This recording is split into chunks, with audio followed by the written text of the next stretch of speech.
ဟုတ်ကဲ့အားလုံးပဲမင်္ဂလာညချမ်းပါဗျကျွန်တော်တို့ဒီကနေ့တော့15ရက်နေ့ကိုရောက်ရှိလာပါပြီဒီတစ်ပတ်ကျွန်တော်တို့ 3D က18ရက်တလပိုင်း2026မှာထွက်မှာဖြစ်ပါတယ်18ရက်တလပိုင်း2026ဒီကနေ့15ရက်နေ့ကြာတပတေးနေ့16ရက်နေ့မှာကျွန်တော်တို့တောက်ကြာနေ့စနေနေ့မှာထွက်ရှိမှာဖြစ်ပါတယ်เนาะစနေနေ့18ရက်နေ့တလပိုင်း2026အတွက်ကျွန်တော်တို့နှစ်ဦးအတွက်ပေါ့နော်နှစ်ဦးအတွက်ကျွန်တော်တို့အနီးကမိန်ကွက်ထိတ်စီးခါအပိတ်ဒဲကွက်ကလေးကိုကျွန်တော်ရဲ့ကိုမဒီကိုလက်တွက် site ကလေးနဲ့ကျွန်တော်တို့လာရောက်ပြီးတော့ချပြပေးမှာဖြစ်ပါတယ်ဒါကြောင့်မို့ကျွန်တော်ရဲ့အကိုမဒီဝါသနာရှင်ဒီအကိုမတွေကကျွန်တော်ရဲ့ယခုဗီဒီယိုလေးကိုအစာဆုံးလေးကြည့်ရှုပေးပါကိုကြိုက်မှကိုယူကြပါနော်ကိုကြိုက်မှကိုယူပါအစာဆုံးလေးကြည့်ရှုပေးပါကျွန်တော်ရဲ့ယခုလင်းအောင်ကြီး channel YouTube channel လေးကိုကျွန်တော်ရဲ့အကိုမတွေကအခုမှမြင်နေတွေ့တယ်ဆိုရင်ကျွန်တော်ရဲ့အကိုမတွေကျွန်တော်ဗီဒီယိုအသစ်တွေတင်တိုင်းအစင်မပြတ်ပေါ့နော်အမြဲတမ်းအသစ်တင်တိုင်းကြည့်လို့ရအောင်စရင်သွင်းရန် subscriber စာတန်းလေးကိုနှိပ်ပါ notification all ခေါင်းလောင်းလေးကိုနှိပ်ထားပေးပါဗျဒါမှကျွန်တော်အသစ်တင်တိုင်းလဲ 2D 3D အသစ်တင်တိုင်းကိုကျွန်တော်ရဲ့ကိုမတွေတွေ့ရမြင်ရမှာဖြစ်ပါတယ်ဒါကြောင့်မို့ကျွန်တော်ရဲ့လင်းအောင်ကြီး YouTube channel ကနေလိုက်လဲစွာဝါသနာရှင်အားလုံးကိုဖိတ်ခေါ်ပါတယ်ကြိုးဆိုပါတယ်ဗျစရင်သွင်းရန် subscriber စာတန်းလေးကိုလည်းနှိပ်ထားဖို့မမေ့ပါနဲ့နော်ကဲအားလုံးပဲဒါဆိုရင်ယခုကျွန်တော်တို့ site ကလေးကိုစလိုက်ရအောင်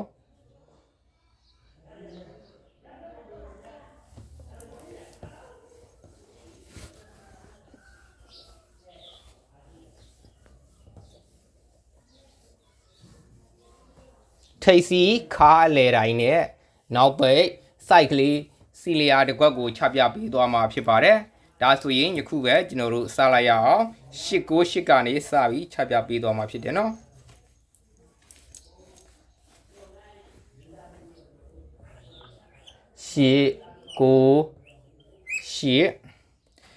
898ပြီးရင်145ပြီးရင်252ပြီးရင်895အားလုံးပဲကျွန်တော်တို့မင်္ဂလာနှစ်တစ်ကလေးနှစ်ဦးကနန်းလေးရရှိကြပါစေကဲဒါဆိုရင်895ပြီးတော့145ဖြစ်ပါတယ်ဗျနော်ကဲ145ပြီးသွားတော့ကျွန်တော်တို့sorry ပါ145မဟုတ်ပါ898เนาะ252ပြီးတော့252နဲ့898အကြည့်မှားပါတယ်အပေါ်ပြန်ရောက်သွားတယ်เนาะ895ပြီးတော့336ပါเนาะ336ပါဗျဒီ site ကနေပြီးတော့ပဲကျွန်တော်တို့ပြောရရင်တော့အတူပင်လေးပေါ့เนาะအတူကောက်ပင်လေးဖြစ်တတ်တဲ့သဘောလေးကိုချပြပေးသွားမယ်ကြိုက်မှလည်းယူကြပါဒီတစ် site ပြီးရင်နောက်တစ် site ပြပေးမယ်ဒီတစ် site မှာတော့တကွက်ရရှိမှာဖြစ်ပါတယ်ဒီတစ် site မှာတော့တကွက်ရရှိမှာဖြစ်ပါတယ်အဲ့ဒါကတော့ကျွန်တော်တို့ဒီမှာအလွယ်တကူပဲဒါမျိုးလေးယူလိုက်ရအောင်ဒါမျိုးလေးတွေဖြစ်လာတတ်တယ်ဖြစ်တတ်တဲ့သဘောတွေလည်းကြုံခဲ့ဘူးတာရခဲ့ဘူးတာတွေလည်းရှိတယ်ပေါ့နော်ကဲဒါဆိုရင်နဲ့8နှလုံးပေါင်း9ရဲ့တဲ့28လို့နှလုံးပေါင်းလိုက်ရင်10ရဲ့တဲ့နော်10ရဲ့ဖြစ်တယ်ဒါဆိုရင်ယခုတစ်ပတ်အတွက်ကျွန်တော်တို့17လို့ဆက်ပြီးတော့ဒီကနေပြီးတော့เนาะ17လို့ဆက်ပေးသွားမလားပေါ့เนาะ17လို့ဆက်ပေးရင်တော့ကျွန်တော်တို့ကဘာထိတ်လာမလဲ4ထိတ်လို့လာမှာဖြစ်ပါတယ်8နှလုံးပေါင်း9ရဲ့เนาะ8နှလုံးပေါင်း9ရဲ့28နှလုံးပေါင်းတော့10ခွန်4နှလုံးပေါင်းမှာ17လို့ဖြစ်မယ်ဆိုရင်ဒါက4ထိတ်ကိုပြပေးတာကဲနောက်ထပ်ကျွန်တော်တို့တပင်ကတော့ကျွန်တော်တို့6 4နှလုံးပေါင်းရင်3ရဲ့5 9နှလုံးပေါင်းတော့4ရဲ့နှလုံးပေါင်း3ရဲ့နှလုံးပေါင်း4ရဲ့နှလုံးပေါင်း5လို့ကျွန်တော်တို့ဆက်ပြီးတော့ဒီမှာပေးခဲ့မယ်ဆိုလို့ရှိရင်တော့ယခုအပတ်အတွက်နှလုံးပေါင်း5ဆိုရင်3ညရှိထားတဲ့အတွက်5ခါဒါဆိုရင်တော့4ထိပ်စီးနဲ့5ခါကိုရရှိထားပြီးတော့အပိတ်တစ်လုံးကိုဆက်ပြီးတော့ကျွန်တော်ပြသပေးသွားမယ်အပိတ်တစ်လုံးကတော့ကျွန်တော်တို့ဒီမှာကျွန်တော်တို့68နှလုံးပေါင်းတော့ခွန်ရဲ့ဟတ်ဒီက8 နှလုံးပေါင်းခြင်းเนาะ9နဲ့8နဲ့ပေါင်းရင်ခွန်ပါဗျအဲ့ဒီခွန်ကို9နဲ့ပေါင်းတဲ့အခါမှာတော့ကျွန်တော်တို့2လို့ရရှိပါတယ်ဗျ3လုံးပေါင်းရင်2ကဲဒါဆိုရင်ကျွန်တော်တို့ဟာဒီမှာလဲကျွန်တော်တို့9နှစ်နှလုံးပေါင်းတော့ခွန်9နှစ်နှလုံးပေါင်းခွန်နဲ့9နဲ့ပေါင်းတော့လဲ2လို့ပဲရရှိတယ်ဗျ3ချိန်စတိုက်ဒီ3လုံးပေါင်းချင်း2 9 8 5 3လုံးပေါင်း2ရယ်9 2 5 3လုံးပေါင်း2ရယ်ကို ယခုချိန်အတွက်ကျွန်တော်တို့ဒီ3လုံးကိုဆက်ပြီးတော့ပေါင်းကြည့်လို့ကျွန်တော်တို့နှစ်အဖြေဆက်ထွက်ခဲ့ရင်တော့ဘာလာမလဲ985 3လုံးပေါင်းရင်2လို့ထွက်တယ်925လို့3လုံးပေါင်းတော့2လို့ထွက်တယ်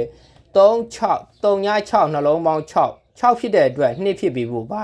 ပိတ်လာမလဲ6ပိတ်လာမှရမယ်3966ဆိုမှ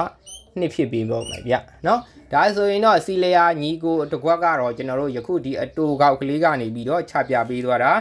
လွယ်တကူလေးပါပဲလာခဲ့ရင်ကျွန်တော်တို့456 4ထိပ်စီ5ခါလေတိုင်း6နောက်ပိတ်နဲ့456ဆိုတဲ့တကွက်ကိုတော့ပြသပေးပြီးသွားပြီဒါဆိုရင်နောက်ထပ်တစ်ဆိုင်ကိုဆက်ပြီးတော့ချပြပေးသွားမယ်3ပင်တစ်ဆိုင်နေပေါ့နော်ယခုဒါကတော့2ပင်တစ်ဆိုင်2ပင်တစ်ဆိုင်နဲ့6ကြိမ်မြောက်အတွက်2ပင်မှာတစ်ဆိုင်2ပင်မှာတစ်ဆိုင်2ပင်တစ်ဆိုင်နဲ့6ကြိမ်မြောက်အတွက်ယခုလာမဲ့ကျွန်တော်တို့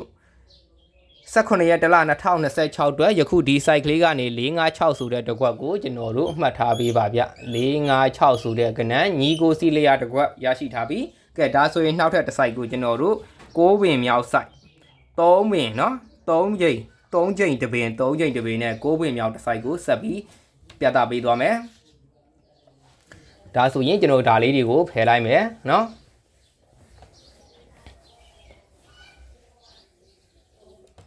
ဒါလေးတွေကိုဖယ်လိုက်မယ်ဒါဆိုရင်ဟုတ်ပြီဗျ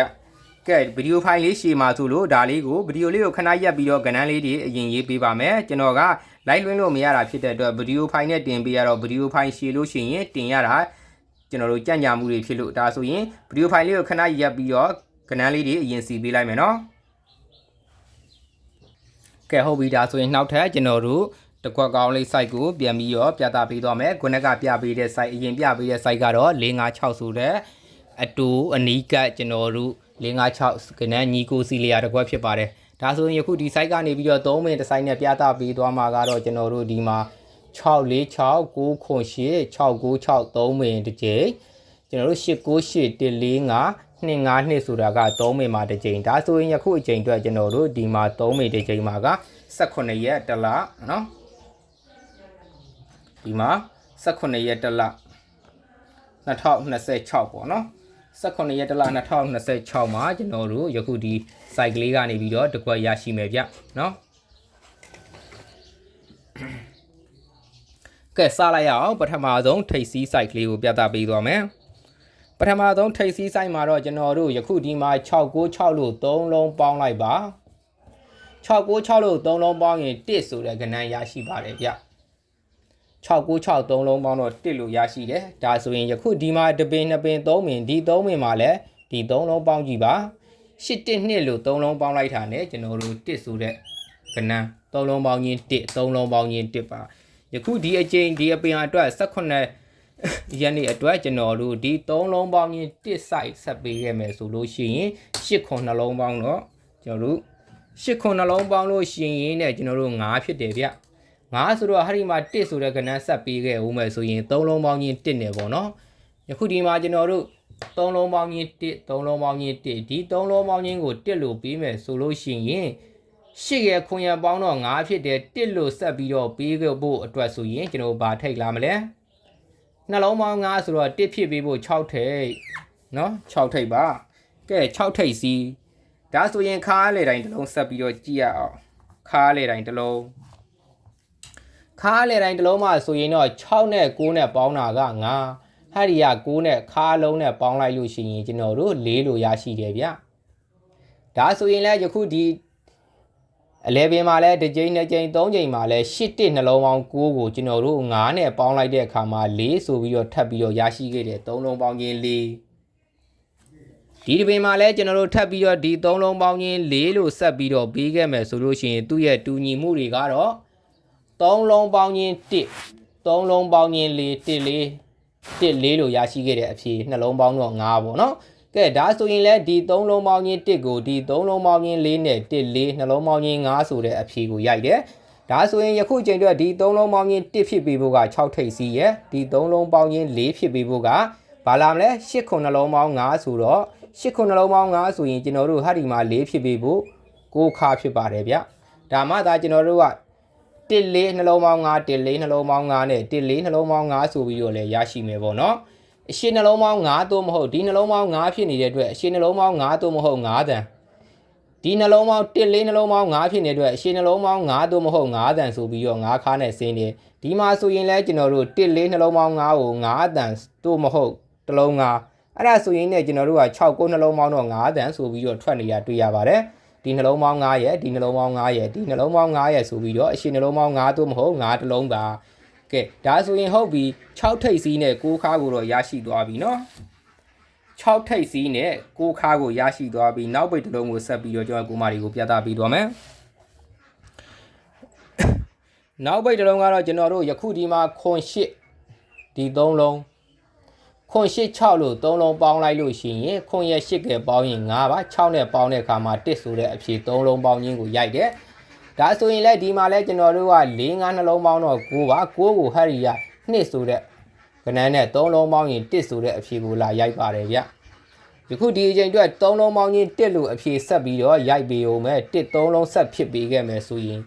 ကျွန်တော်တို့ဒီ3လုံးပေါင်းခြင်းက1ရယ်3လုံးပေါင်းခြင်းက1ရယ်ယခုဒီ3လုံးပေါင်းခြင်း1ရယ်ဒီ3လုံးပေါင်းခြင်းက1ရယ်ဒီ3လုံးပေါင်းခြင်း1လို့ပေးမယ်ဆိုရင်6ထိပ်စီးနဲ့ဒီ3လုံးပေါင်းခြင်းကိုကျွန်တော်တို့က1လို့ဆက်ပြီးတော့ရိုက်ပေးမယ်ဆိုလို့ရှိရင်မလာမလဲ3ည6ဆိုတော့9အပိတ်လာပေးမှရမယ်ဒါဆိုရင်တော့6 9 5ဆိုတဲ့တစ်ခွက်ပါကဲကဏ္ဍလေးကိုစီကြည့်ရရင်ခုနက4 5 6ဆိုတဲ့4ထိပ်စီး9ခါ6နောက်ပိတ်ဆိုတဲ့တစ်ခွက်နဲ့ကျွန်တော်တို့ယခုဒီ site မှာတော့6 9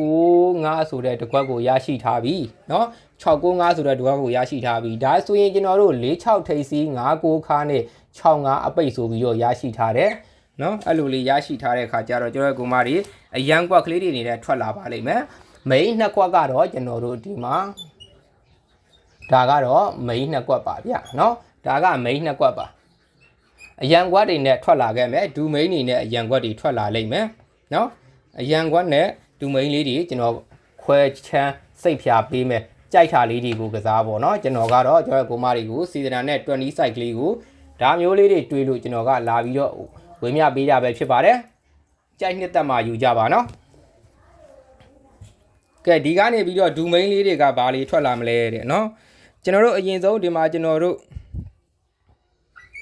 655ဆိုတဲ့တကွက်ထွက်ပါမယ်အဲ့ဒါကတော့6ထိပ်စီး9ခါ9အပိတ်နဲ့655ဆိုတဲ့တကွက်ထွက်လာပြီ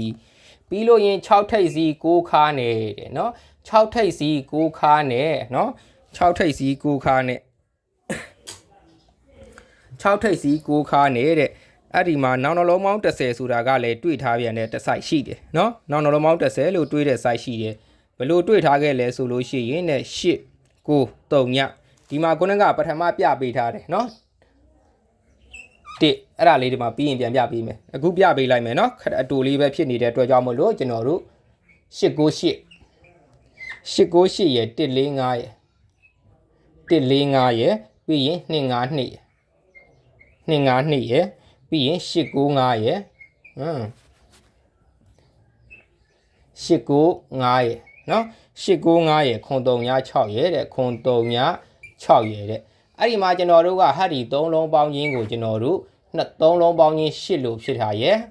ဟာဒီက3လုံးပေါင်းခြင်းကျွန်တော်တို့နော်ဒီ3လုံးပေါင်းခြင်း9လို့ဖြစ်ထားရယ်ဒီ3လုံးပေါင်းခြင်းကိုကျွန်တော်တို့က3ညဆိုပြီးတော့30အနေနဲ့ဆက်ပေးမယ်ဆိုလို့ရှိရင်နောင်နှလုံးပေါင်းခြင်းက3ညလို့ဖြစ်ပေးရမယ်ဆိုတော့ဒါကြောင့်မလို့655တကွက်ရယ်691ဆိုတဲ့တကွက်ရယ်ထွက်လာပြီနော်ပြီးရင်တော့ကျွန်တော်တို့ကဟာဒီက4ထိပ်စီးကိုတဲ့ကျွန်တော်တို့ဘယ်လိုယူရမလဲ4 5 5ဆိုတဲ့တကွက်ဆက်ထွက်လာမယ်နော်3လုံးပေါင်း8 3လုံးပေါင်း9 3လုံးပေါင်း3ညလို့ဖြစ်ထွက်ဖို့ဆိုရင်နောင်နှလုံးပေါင်းခြင်း3ညဆိုတာရှိထားတဲ့အတွက်ကြောင့်မလို့ဒါမျိုးလေးထည့်ပေးတာနော်491ဆိုတဲ့တကွက်ရှိမယ်နော်ဒါကနောင်နှလုံးပေါင်း1တွေနဲ့ကျွန်တော်ရိုက်ပြီးနောင်နှလုံးပေါင်း30နဲ့ရိုက်ပေးထားတာဖြစ်တယ်ကဲဒါဆိုရင်455ပြီးပြီနော်446လို့တကွက်ရှိမယ်4ထိပ်စီးနဲ့ကျွန်တော်တို့6နောက်ပိတ်ကိုတဲ့ဟာဒီ6နောက်ပိတ်ကိုကျွန်တော်တို့နောင်နှလုံးပေါင်း30ဖြစ်ပေးဖို့ဆိုရင်4 6 6နော်446နော်446လို့ဖြစ်မယ်ဗျ446လို့ဖြစ်မယ်နော်တကွက်2ကွက်5ကွက်ရှိမယ်1 2 3 4 5ကွက်ရှိမယ်ကဲဒါဆိုရင်ကျွန်တော်တို့က5ကိုကြတော့ကျွန်တော်တို့เนาะ655 455 691နဲ့491 446เนาะ446ပြီးတော့446 646ဆိုတဲ့တစ်ခွက်ကြံမယ်ဗျ6ထိပ်စီးနဲ့6ပိတ်ရှိတယ်เนาะ646ဆိုတဲ့တစ်ခွက်ကြံပါမယ်ကဲအဲ့ဒီထဲကနေကျွန်တော်ရဲ့ကိုမတွေကိုကျွန်တော်တို့ main တင်ခွက်နဲ့ do main ခွက်ကလေးတွေဆိုပြီး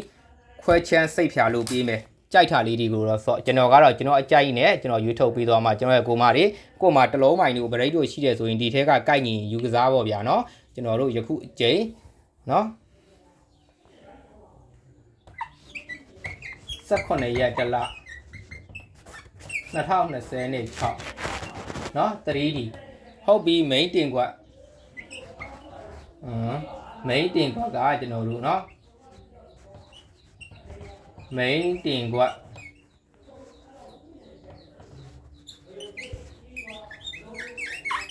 main တင်ကွက်အနေနဲ့ကတော့ကျွန်တော်တို့နှစ်ကွက်ရှိမယ်အဲ့ဒီနှစ်ကွက်ကဘာလဲဆိုလို့ရှိရင်4 5 6နဲ့4 5 6နဲ့6 9 5ဆိုပြီးတော့နှစ်ကွက်ရရှိမယ်ဗျเนาะနှစ်ကွက်ရရှိပါမယ်4 5 6နဲ့6 9 5 main တင်နှစ်ကွက်ပါကြိုက်နှစ်သက်မှယူကြပါဒူ main အနေနဲ့ဆက်ပြီးရွေးချယ်ပြီးသွားမယ်เนาะဒူ main အနေနဲ့ဆက်ပြီးတော့ရွေးချယ်ပြီးသွားမယ်ဒူ main အနေနဲ့ဆက်ပြီးတော့ရွေးချယ်ပြီးသွားမှာကကျွန်တော်ရဲ့ကိုမတွေဒူ main ကဲဒူ main မှာကတော့ကျွန်တော်တို့ဟာရီယာဒူ main မှာကတော့3ခွက်လောက်တော့ရှိမယ်ဗျဒူ main ခွက်ပါ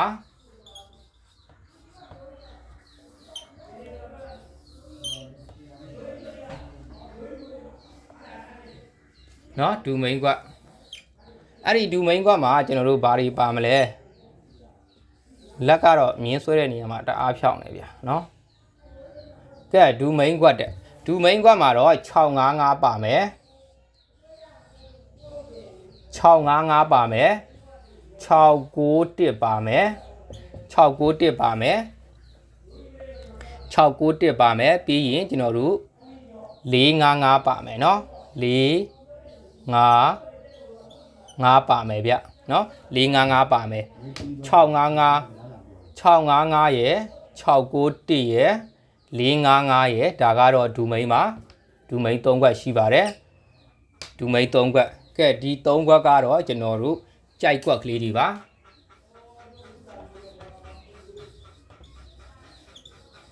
ကြိုက်ခွက်ကတော့ကျွန်တော်တို့6 6ရယ်4 6ရယ်เนาะ4 6 6ပါမယ်4 6ပါမယ်ပြီးရင်4 9 1ပါမယ်ပေါ့เนาะ4 9 1ပါကဲဒါကတော့ကျွန်တော်ရဲ့ကိုမတွေအတွက်ယခုအကျိန်ကျွန်တော်တို့18ရက်တလ2026 main တင်နှစ်ကွက်က4 5 6နဲ့6 9 5ဒူ main ကွက်က655ရယ်691ရယ်455ရယ်ဖြစ်ပါတယ်ကြိုက်ကွက်3ကွက်က646ရယ်446ရယ်491ရယ်ဖြစ်ပါတယ်ကဲကဏ္ဍလေးဒီတစ်ပတ်နေပါတယ်ဗျကျွန်တော်ရဲ့လင်းရောက်ကြီး YouTube channel ကိုကြည့်ရှုအားပေးကြတဲ့ကိုမတွေ 2D 3D ဝါသနာရှင်ကိုမများကစရင်တွင်းရဲ့ subscriber စာတန်းလေးကိုနှိပ်ထားကြပါเนาะဒါမှကျွန်တော်တစ်တင်တိုင်းတွေ့ရမြင်ရမှာဖြစ်ပါတယ်ယခုလင်းရောက်ကြီး channel ကနေ 2D ရော 3D ရောအစဉ်အမြဲတင်ပေးသွားမှာဖြစ်လို့ဝါသနာရှင်ကိုမများအခုမှတွေ့တယ်မြင်နေဆိုရင်စရင်တွင်းရဲ့ subscriber စာတန်းလေးနဲ့ကျွန်တော်တို့ notification or ခေါင်းလောင်းလေးတွေကိုတစ်ကြိမ်စီနှိပ်ထားဖို့လိုပါတယ်ဒါမှအသစ်တင်တိုင်းတွေ့ရမြင်ရမှာဖြစ်ပါတယ်အားလုံးပဲအောင်မြင်မှုရရှိကြပါစေ18ရက်နေ့စနေနေ့မှာ 3D များပေါက်ကြပါစေဗျ